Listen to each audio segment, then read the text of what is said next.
তোমার সাথে আমার জরুরি কিছু কথা আছে। বলো।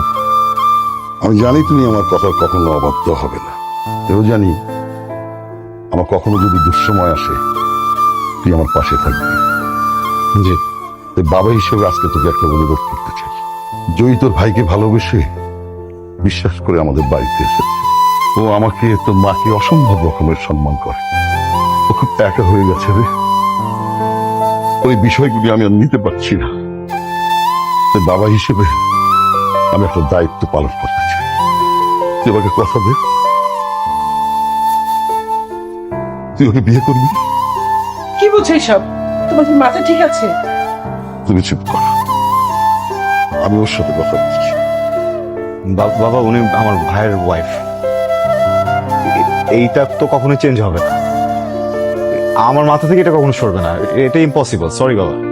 আমি শুধু তোর কাছে জানতে চাচ্ছি তুই রাজি আছিস কিনা।